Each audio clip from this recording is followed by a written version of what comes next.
I just need to have a...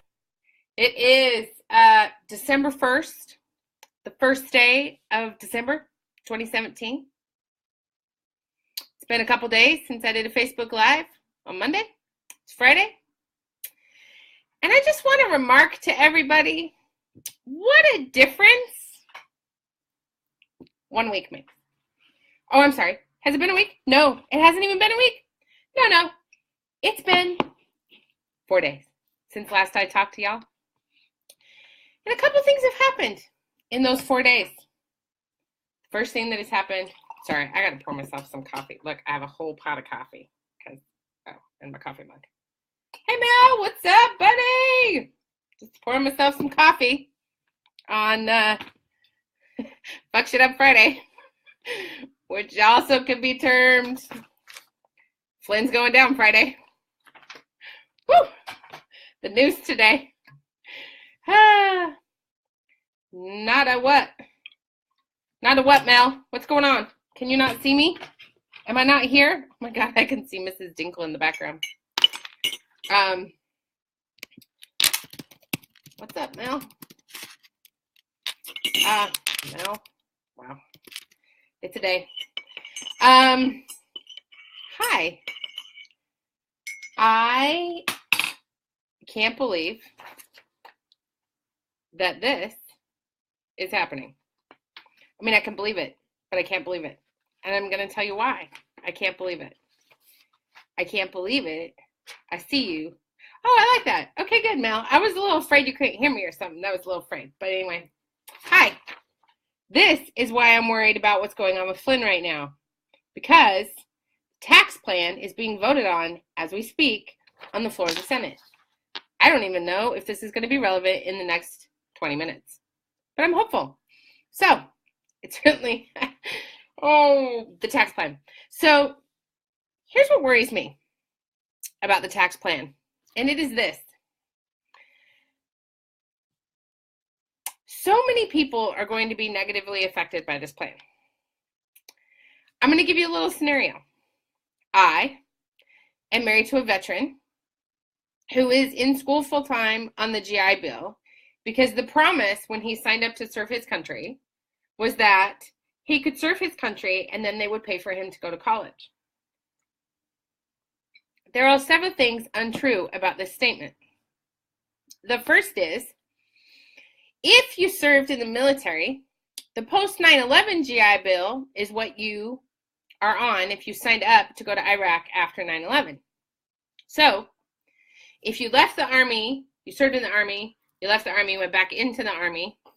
So, you're on the post 9/11 GI Bill. That pays your tuition, which is awesome, but it's time limited. And so if you're someone who's going back for an extended period of time, you don't get all the benefits of the GI Bill. Furthermore, if you have children, let's just talk about how the GI Bill does not account for those children. So you're going along your merry way. You're like, I served my country. I'm awesome. My kids are going to go on Medicaid while I'm in school because that's their only option because I'm not working right now.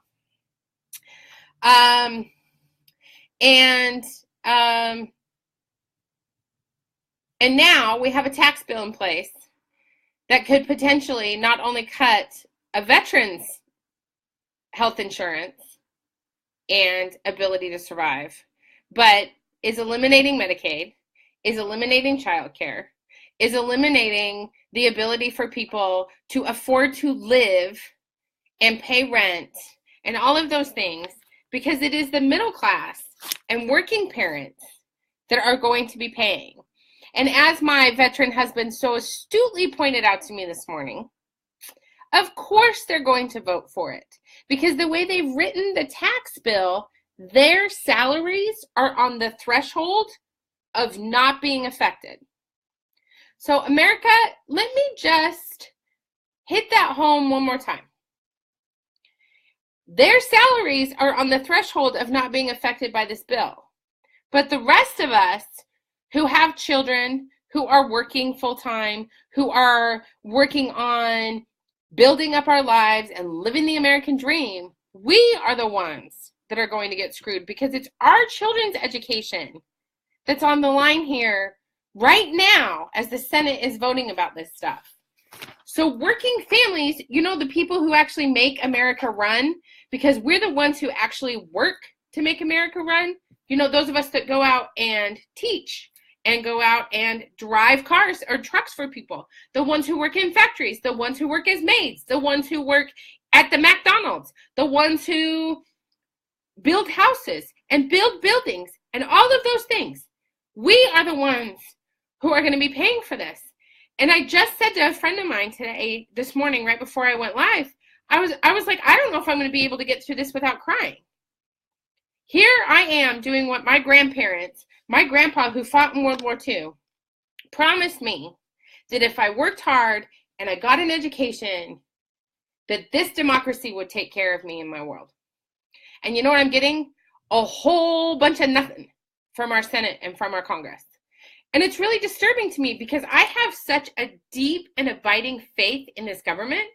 And I am so disturbed at what it is that they are doing right now.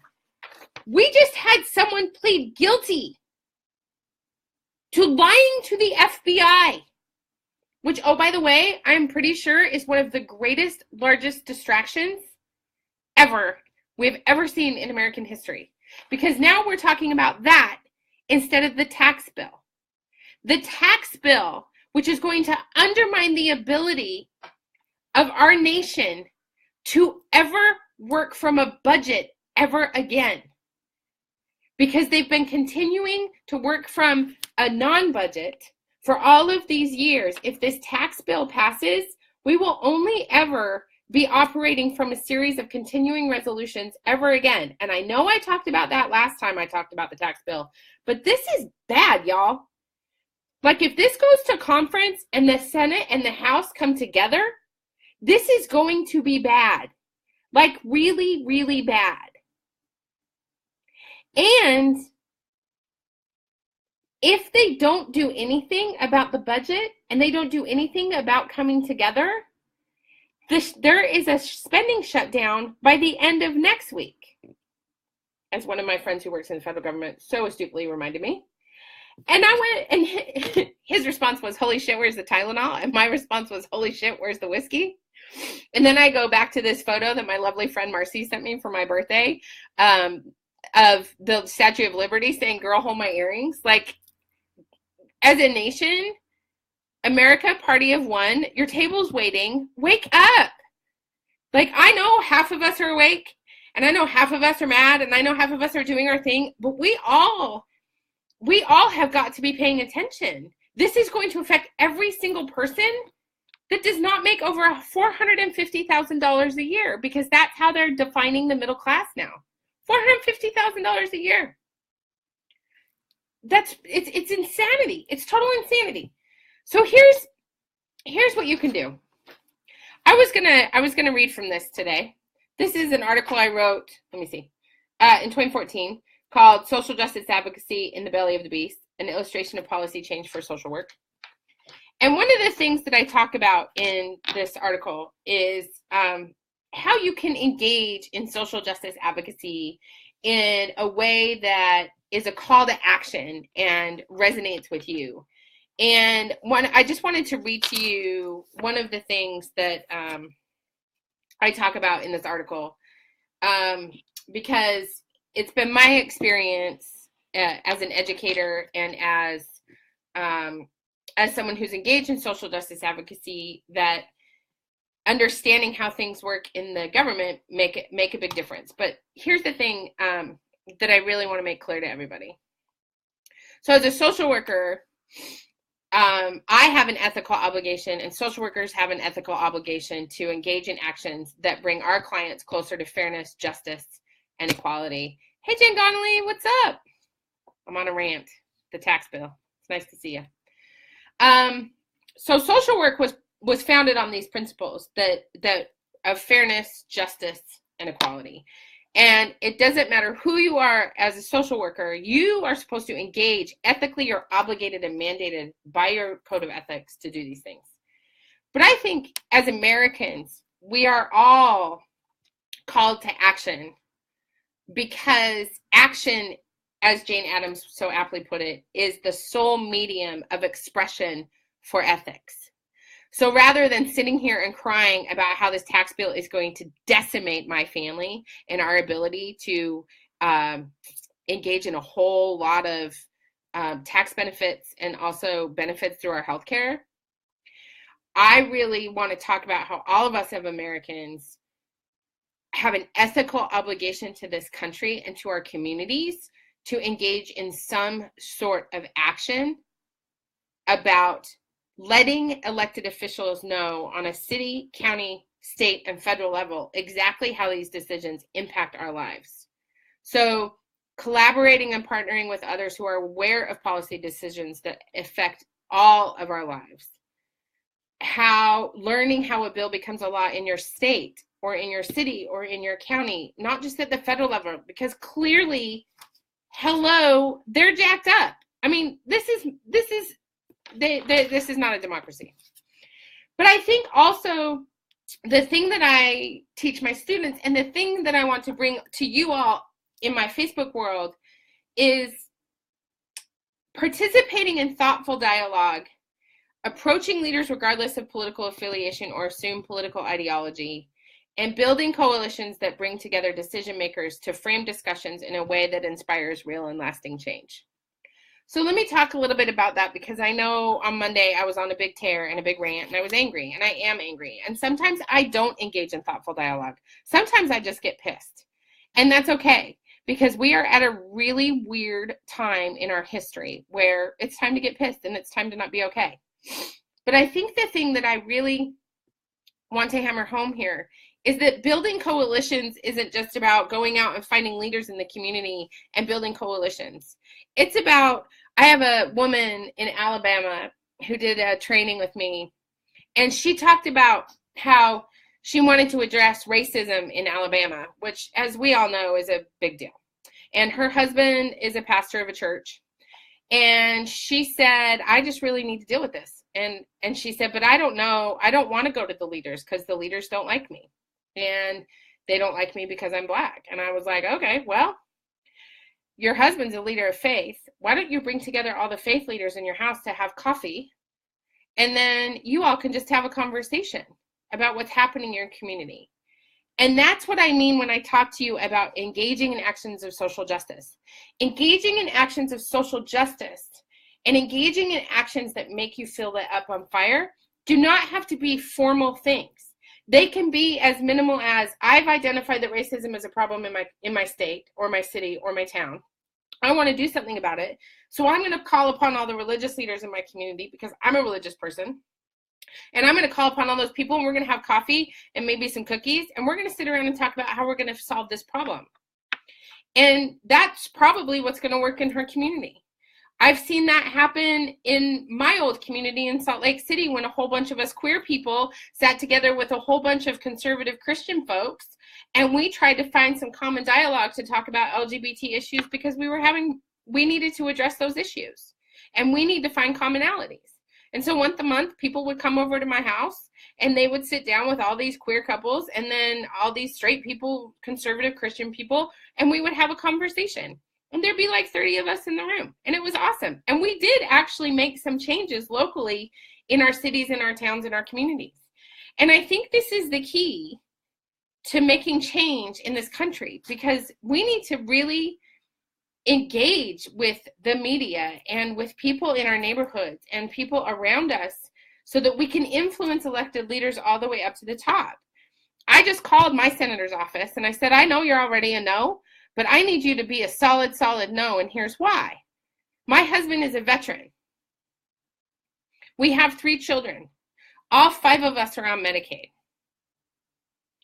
My salary as a professor, as a non-tenure track adjunct professor, is $20,000 a year.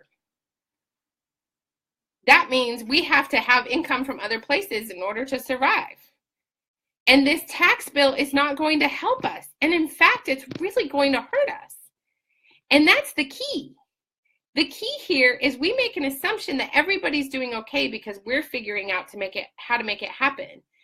And some people aren't doing okay. I have the ability to survive in this big badass world, because I am creative and I have money that I create from all sorts of different sources. That's why I'm creating all of these programs, not just to support my community and make a difference in my community and build leaders and build women, but to support my family. And that's real. That's real. And what else is real is the fact that we have an entire unit of human beings from the president on down that are now being called guilty on crimes against our government. And that's also real. And there's a quote that's absolute power corrupts absolutely. And I think it's really, really critical. Oh, hey, Mel, thank you so much for that comment. So what I said at the beginning is, if you look at the tax bill and you look at how they're structuring it, the Senate and congressional salaries are just at the breaking point where they won't be affected by what they're proposing. So they're going to be safe from all these tax hits, because it's people really in the middle who are not going to be safe from all these tax, because we're the ones who use the earned income tax credits.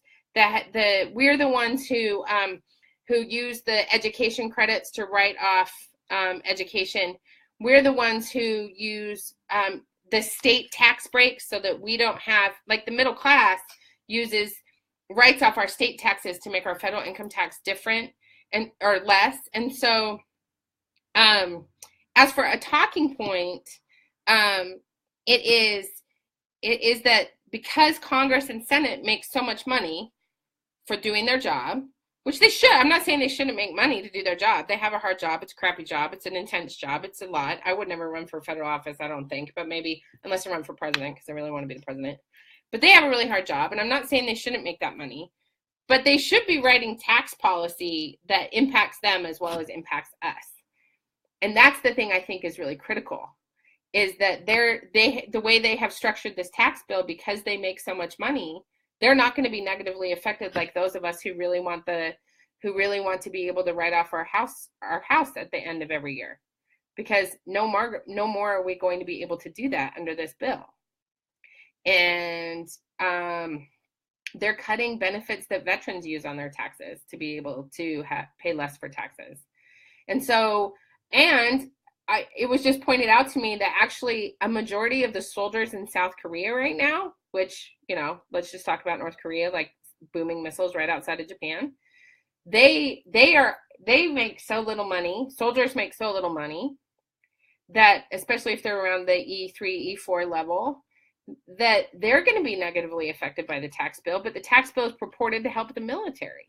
So where's all that money going? And we have to question, and then we have an ethical mandate to engage in advocacy at this level. We, as people, have got to approach people and say, this is where I'm at. This is what's bothering me. Where are you at? This is super problematic for me. I need this to be fixed.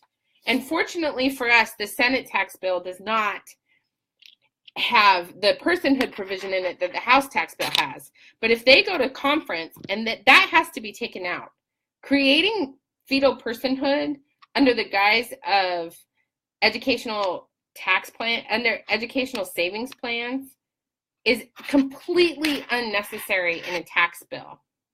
And as I pointed out on Monday, if this passes, never again in the history of this nation will we ever have to have a budget. Because forevermore, the government will be able to operate on concurrent resolution because of the way they've structured this bill. And it's not going to fix the economy. It's just going to help rich people. And I know that's what all the quote unquote liberal people have been saying. And I know that's what it is. But this is really true. The people who put elected officials into office, these elected officials in particular, are going to be the ones who are the hardest hit. And that's really scary. And I would also like to say, because I was getting challenged on Monday a little bit, and I appreciate it and I love it, I would also like to say that what is happening right now with the Republican Party is not conservative. Fiscally conservative principles that help the nation are not these principles. These are not the principles I was raised on in Utah. These are principles that are not fiscally conservative principles. They are principles that hurt the middle class. Amen, Mel. It's basically straight out of 1929. I know. I absolutely know. These principles do not help families. These principles are not the principles that the grand old party believes in at its core. And I only know this because I have reached out to my friends who are Republican, and I've been listening to my girls on Pantsuit Politics talk about this. This is not conservative fiscal lawmaking. This is not how this works. This is hurting people who can contribute the most to the economy because we're the ones who do the hardest work. And I think that's the piece that I want everybody to hold on to and everybody to grab onto. We have to speak out, speak our voice, and tap into this notion that social justice and engaging in actions of social justice mean that we are really promoting the ability to exist in an equitable society where the differences among people are honored instead of destroyed by bad fiscal policy. And that's really what's starting to happen here. And it's very bad. And I've said this a million times before, and I'll say it again. We have to, if you running for office is not your jam, although I think a lot more women are really excited about running up for office, which is why I'm doing a webinar with my girl Melanie Childers on Monday the 11th. We're doing a free online training, and I'll have more about that on my website and in Facebook. But if it's not running for office, let it be something else. Let it be something else, please. If it's not running for office, let it be that once a month you send an email to all your elected officials to tell them how your family's doing. If it's not running for office, let it be that once a year, not at Christmas time, not during the holidays, in the spring or the summer, you help homeless people find food. Because homeless people are homeless year-round, and there's going to be more of them. Data, yes. If become educated from all different news sources and then decide how to formulate your arguments with your family and your friends. Gather information and do something at least once a year, if not once a month. And remember to pay attention to what this tax bill actually says, because there's still an entire process the Senate and the House have to go through. And maybe, God forbid, if it's passing the Senate today, maybe there's a way that it can be tweaked and amended in conference, because they're going to have to come together to make this an actual thing. And I really love how Elizabeth talked about it on Resistance Live today. So I highly recommend you check out that podcast. And I just really